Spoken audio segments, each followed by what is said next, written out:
और बहुत ही बुरी खबर आई है।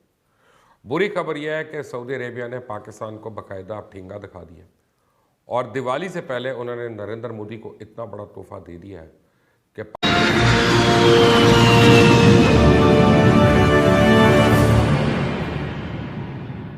और बहुत ही बुरी खबर आई है।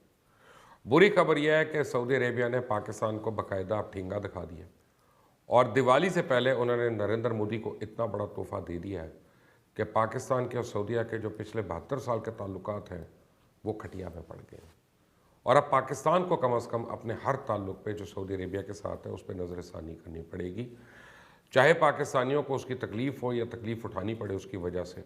अब इसमें कोई दो राय नहीं है। इसके मतलब मैं आपको बताऊंगा कि कितनी खौफनाक साजिश एक हुई है वहाँ पे, थोड़ी देर में आपको बताऊंगा उसका। लेकिन पहले आपको बताऊं कि जो बाइडन ने ऐलान कर दिया और जो एक हमेशा से हम देखते आ रहे हैं अमेरिका के हवाले से कि जो मर्जी सदारती उम्मीदवार हो और जब वो इलेक्शन जीत जाता है तो उसके बाद पॉलिसी उसकी जो है वो वही होती है, फॉरेन पॉलिसी ख़ास तौर पे जो पिछली हुकूमत की होती है। लेकिन जो बाइडन ने आने से पहले ये इंदिया दे दिया है कि उनकी पॉलिसी जो है वो सऊदी अरेबिया के हवाले से मुख्तलिफ होगी और उन्होंने कहा है कि अब ये काफ़ी नहीं है कि हम सऊदी अरेबिया को हथियार दें और वो उसके बदले हमें तेल दें, हमें हर तरह से अब सऊदी अरेबिया के साथ नज़रसानी करनी पड़ेगी। यानी जो बाइडन और डेमोक्रेटिक पार्टी का ये शायद ख्याल है कि सऊदी अरेबिया जो है खित्ते में उनका इतना सूदमंद एलाय या दोस्त नहीं रहा जितना इससे पहले अमेरिकन हुकूमत उसको समझती रही। खुद डोनाल्ड ट्रंप बड़ी डेरोगेटरी ज़ुबान इस्तेमाल करते रहे। वो कहते रहे कि I told the king you need us and without us you can't function for 2 months. वो हमें पैसे देते हैं और हम उनको हथियार देते हैं और हम उनको ट्रेनिंग देते हैं और वही हथियार और ट्रेनिंग जिससे उनकी बचत होती है। लेकिन मीनवाइल जो खित्ते के अंदर इजरायली लॉबी है वो पूरे अरब ममालिक में अपने असर जमा चुकी है और ख़ासतर सऊदी अरेबिया के ऊपर उनका इतना ज़्यादा असर रसूख हो गया है कि यहाँ तक फैसला हो गया है कि आइंदा चंद महीने के अंदर जितनी भी पाकिस्तानी फोर्सेस हैं उनको सऊदी अरेबिया से भेज दिया जाएगा वापस और उनकी जगह इजरायली अफवाज ले लेंगी।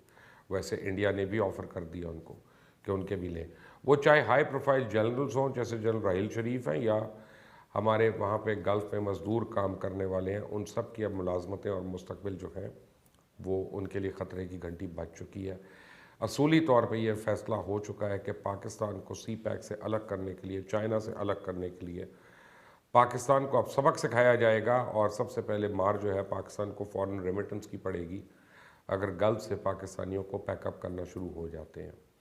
और इसी तरह फिर ये भी फ़ैसला किया जाएगा कि पाकिस्तान को तेल देना है या नहीं देना, भले वो ईरान से ले कहीं और से ले, लेकिन उसकी जो नॉर्मल की ज़िंदगी है उसमें दरारें डालनी है। जो बाइडन ने जहाँ सऊदी अरेबिया के मतलब कहा वहाँ यूएई के हवाले से उन्होंने टॉलरेंट रहने की बात की है और इसमें एक बहुत बड़ी वजह जो है वो मैंने आपको पिछले कई वीडियोस में बता चुका हूँ कि यूएई जो है वो आने वाले दिनों में पूरे मिडल ईस्ट को लीड करेगा और ख़ित्ते में मोहम्मद बिन जायद का जो विज़न है वही अब काम आ रहा है। और क्योंकि 2 साल पहले उन्होंने जो एक मिनिस्ट्री ऑफ टॉलरेंस बनाई थी उस मिनिस्ट्री को बड़ी कलीदी हैसियत हासिल हो गई और उसकी वजह से यूएई जो है वो इंटरनेशनल कम्युनिटी में एक बहुत रिस्पॉन्सिबल और इम्पॉर्टेंट रोल अब प्ले करना शुरू हो गया। लेकिन बड़ी इम्पॉर्टेंट खबर मेरे पास है कि इजरायली मोसाद जैसे CIA है, जैसे ISI है, जैसे रॉ इसराइल की जो फोर्स है सिक्योरिटी फोर्स उसका नाम मोसाद है। मोसाद का जो चीफ़ है योसी कोहेन, उन्होंने कल एक इंटरव्यू में कहा है कि सऊदी अरेबिया और दीगर 22 अरब ममालिक जो है नवंबर में अमेरिकन इंतखाबात के नताइज के बाद इसराइल से भरपूर किस्म के ताल्लुकात कायम कर लेंगे। ताल्लुकात उनके अभी भी हैं लेकिन तब सफारती ताल्लुकात की बात हो रही है और एक दूसरे ममालिक में यानी इसराइल उन ममालिक में और वो इसराइल के अंदर अपनी अपनी मुतल्लिका सफारत खाने भी खोल लेंगे और एम्बसीज भी खोल लेंगे। लेकिन उन्होंने कहा इसमें 3 मुल्क शामिल नहीं होंगे जिनमें ईरान, कतर और पाकिस्तान शामिल हैं। इसके मुतल्लिक मोसाद के चीफ का कहना है कि ये 3 ममालिक इसराइल को तस्लीम नहीं कर रहे और उसकी हैसियत को मानने से इनकारी हैं, लिहाजा इनके साथ हमारे सफारती ताल्लुकात नहीं हो सकते। लेकिन सऊदी अरेबिया ने जो मैंने आपको पहले बताया कि जो एक बहुत बड़ा तोहफा दे दिया दिवाली से 1 दिन पहले 2 दिन पहले नरेंद्र मोदी को, कुछ दिन पहले सऊदी अरेबिया में 20 रियाल का एक नया नोट जारी किया गया। ये नोट आपको मैं आपकी स्क्रीन पर दिखाता हूँ, इसके आप बैक पे देखते हैं तो पूरी दुनिया का एक नक्शा बना हुआ है। जो एटलस ऑफ द वर्ल्ड है वो पूरी दुनिया का इसमें नक्शा बना हुआ है और ख़ास तौर पे गिलगित बल्तिस्तान کو पाकिस्तान से अलहदा करके हिस्सा दिखाया गया। यानी इसका मतलब है कि जो कुछ दिन पहले जो 5 अगस्त को पाकिस्तान ने एक नया नक्शा निकाला था, उसको सऊदी अरेबिया ने आज ऑफिशियली मानने से इनकार कर दिया। और सऊदी अरेबिया पाकिस्तान के दिए हुए नक्शे पे बिल्कुल भी हमारे साथ मुत्तफिक नहीं है, बल्कि यहाँ ही नहीं बल्कि जो हिस्सा ऑलरेडी पाकिस्तान के अंदर है गिलगित बल्तिस्तान का, उसको भी उसने अलग कर दिया। और इस तरह इंडिया जो है वो इस वक्त खुशी के शादियाने बज रहे हैं वहाँ पे। ये बहुत बड़ी जीत हो गई है कि पाकिस्तान का सबसे पुराना और रिसोर्सफुल एलाई जो है वो इस हद तक जाकर इंडिया की का साथ दे रहा है, इस हद तक इंडिया को सपोर्ट कर रहा है कि नक्शे में से उसने पाकिस्तान को 2 लाख कर दिया। अब आप ये सोच सकते हैं कि पाकिस्तान और सऊदी अरेबिया के ताल्लुकात किस नहज पे हैं। क्या पाकिस्तान और सऊदी अरेबिया की 73 साल जो पॉलिसी है वो टोटल, जिसे हम पंजाबी में कहते हैं खूह खाते, पड़ गई है कि नहीं पड़ी? क्या वो खोटे लाइन लग गई है कि नहीं लग गई? क्योंकि इसके लिए कोई अच्छे अल्फाज तो मेरे पास नहीं है इस अमल के बाद।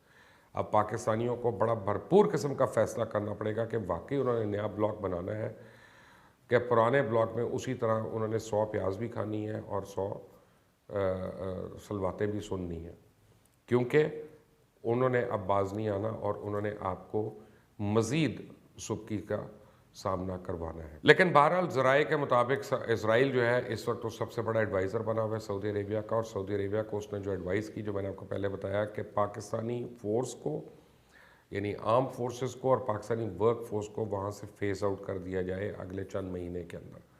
उसमें हमारे डॉक्टर्स हैं, इंजीनियर्स हैं, आर्किटेक्ट्स हैं, हमारे मज़दूर हैं, हमारे मेहनत कश हैं, हमारे नौजवान हैं और हमारी अफवाज का एक काफ़ी हिस्सा है जिनमें राहील शरीफ भी आते हैं। और इन सब को अब फारिग किए जाने का इम्कान है और उनको रिप्लेस किया जाएगा हिंदुस्तानी और इजरायली अफवाज से। इंस्ट्रक्टर्स जो हैं वो इजरायली या अमरीकन होंगे और काम करने वाले जो हैं लेबर फोर्स जो है वो हिंदुस्तानी होगी। और ये सऊदी अरेबिया जो है मोहम्मद बिन सलमान का नया विज़न है मुस्लिम वर्ल्ड के लिए, उम्मत मुस्लिमा के लिए। अगर इस तरह के नक्शे बनने हैं सऊदी अरेबिया के 20 रियाल के नोट पे, तो आप सोच लें कि OIC पाकिस्तान, कश्मीर और हिंदुस्तान के हवाले से किस तरह सोचता रहा और किस तरह हम पे अनड्यू प्रेशर्स जो हैं वो डालता रहा। और हम हमेशा ये कहते रहे कि वो हमारे भाई हैं, उनकी मजबूरी होगी, उन्होंने कश्मीर को एक्सेप्ट नहीं किया या इंडिया को उन्होंने तंबीह नहीं की। लेकिन दरअसल उनके अपने जो मुआशी आप समझें उनके इंटरेस्ट थे वो हमेशा से आड़े आए और आज पाकिस्तान को उसकी असलियत पता चल गई। ये शुरू उस वक्त हुआ था जब शाह महमूद कुरैशी ने कहा कि हमें एक नया ब्लॉक बनाना पड़ेगा या नया ब्लॉक कंसिडर कर रहे हैं। और उसके बाद इमरान खान ने कह दिया सोने पे सुहागा कि हम मुस्तकिल जो है चाइना के कैंप में आ चुके हैं। तो उसके बाद अमेरिका से लेकर सऊदी अरेबिया तक हर एक जो है वो फ़िक्रमंद हो गया। पाकिस्तान बहरहाल वाहिद मुस्लिम कंट्री है जो न्यूक्लियर स्टेट है और पाकिस्तान की जियोपॉलिटिकल इंपॉर्टेंस बहुत ज़्यादा है। इसलिए अब बहुत ज़रूरी हो गया है मगरब के इन ममालिक के लिए और उसके तमाम ख़ित्ते के पुलिसमैन के लिए कि वो पाकिस्तान को डिस्टेबलाइज़ करें और पाकिस्तान में सियासी अदम इस्तेहकाम करें, पाकिस्तान में हर तरीके से अदम इस्तेहकाम हो, ख़ास तौर पे मुआशी अदम इस्तेहकाम हो, कि हमारे लोग सड़कों पे आ जाएं और वो मिन्नत करें कि प्लीज़ सऊदी अरेबिया के आगे हाथ फैलाओ, अमेरिका के आगे हाथ फैलाओ, हमारे हालात बेहतर करो। बड़ी ख़तरनाक गेम जो है वो इस खित्ते में प्लान हो चुकी है और सारे के सारे तीर इस वक्त पाकिस्तान के निशाने पे हैं। क्या हम लोग तैयार हैं या नहीं, आने वाले दिन बताएंगे।